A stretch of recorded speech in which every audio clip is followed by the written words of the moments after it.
मेहनत और पुरुषार्थ करे जो लक्ष्य भेद कर जाएगा। मन में हो संकल्प शक्ति तो वही सफलता पाएगा। बिना यत्न के चाहने वालों भाग्य भरोसे मत रहना। 2-4 कदम तो चलकर देखो आसमान झुक जाएगा।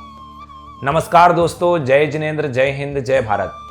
पुनः आपके बीच उपस्थित हुआ हूं एक विशेष कहानी को लेकर के। एक बार एक सेठ जी थे और सेठ जी को एक सपना आता है। रात में उनके सपने में लक्ष्मी आती हैं और लक्ष्मी उनसे बोलती हैं कि सेठ जी, मैंने आपके यहाँ बहुत दिन रह लिया है, अब मैं आपके यहाँ से जा रही हूँ। तब सेठ जी बोलते हैं, आपका जाने का मन है तो जाएं, परंतु यदि आप रहेंगी तो अच्छा रहेगा। लेकिन लक्ष्मी कहती है कि नहीं, मैं जा रही हूँ, लेकिन मैं कल पुनः आऊँगी और आपसे वरदान मांगने के लिए बोलूँगी और आपको जो चाहिए हो आप मुझसे मांग सकते हो। तो जैसे ही दिन होता है, वह सेठ जी अपनी बहुओं को बुलाता है। सेठ जी की 3 बहुएं थीं और 3 बहुओं से वह बोलता है कि कल मेरे सपने में लक्ष्मी जी आई और उन्होंने बोला कि आप जो भी चाहते हैं मुझसे मांग सकते हैं, लेकिन मैं आपके यहाँ से जा रही हूँ। तब पहली बहू से पूछा कि बताओ मैं क्या वरदान मांगूं। तो पहली बहू बोलती है कि अपने पास वैसे तो सब कुछ है, लेकिन आप उनसे एक बंगला मांग लेंगे तो और अच्छा होगा, एक बंगला अपना और हो जाएगा।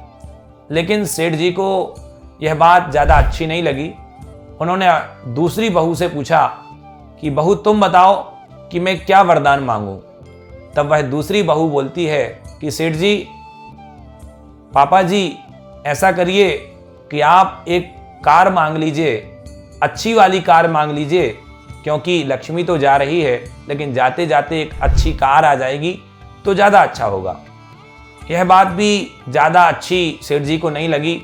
तब तीसरी बहू के पास जाते हैं सेठ जी और तीसरी बहू से बोलते हैं कि तुम बताओ बेटा कि मैं लक्ष्मी से क्या वरदान मांगूं।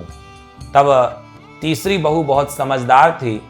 उसने कहा, पापा जी, अपने पास वैसे तो सब कुछ है, किसी बात की कमी नहीं है। यदि आप कुछ मांगना ही चाहते हैं तो आप उनसे एक वरदान मांगिएगा और कहिएगा कि जैसे हमारा परिवार आज प्रेम के साथ एक दूसरे का सहयोग करते हुए रह रहा है, ऐसे ही हमारा प्रेम हमेशा हमारे परिवार में बना रहे, किसी भी प्रकार से कोई झगड़ा वैमनस्य आपस में ना हो। यह बात सेठ जी को जम जाती है और जैसे ही सेठ जी रात्रि में सोते हैं, पुनः लक्ष्मी जी उनके स्वप्न में आती हैं और लक्ष्मी जी पुनः बोलती हैं कि मांगिए सेठ जी, क्या वरदान मांगना है। सेठ जी बोलते हैं कि मेरे पास वैसे तो सब कुछ है, लेकिन यदि आप मुझे वरदान देना ही चाहती हो तो आप एक काम करिए कि हमारे परिवार में जो प्रेम आज बना हुआ है वह प्रेम हमेशा बना रहे, किसी प्रकार से हमारे अंतरंग में कटुता ना आए, कोई द्वेष भाव ना आए, एक दूसरे के प्रति प्रेम भाव सदा बना रहे। जैसे ही यह बात लक्ष्मी सुनती हैं, लक्ष्मी सोचती हैं इन्होंने बहुत बड़ा वरदान मांग लिया है और मन ही मन प्रसन्न हो जाती हैं और बोलती हैं, सेठ जी, आपने बहुत बड़ा वरदान मांगा है और आपका ये वरदान सुनकर के मुझे अच्छा लगा और जिस घर में प्रेम रहता है उस घर में मैं सदा निवास करती हूँ। इसलिए जहाँ पर प्रेम होता है, वात्सल्य होता है, करुणा होती है, वहाँ पर हमेशा लक्ष्मी वास करती हैं। इस कहानी से हमें यह शिक्षा मिलती है कि हम आपस में सदैव प्रेम और वात्सल्य के साथ रहें।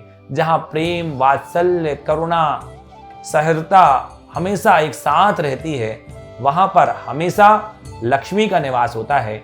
यदि हम आप और चाहते हैं कि संपन्न रहें तो संपन्नता प्राप्त करने के लिए आप और हम प्रसन्न भावों के साथ एक साथ रहें, प्रेम भाव रखें। जय जिनेंद्र।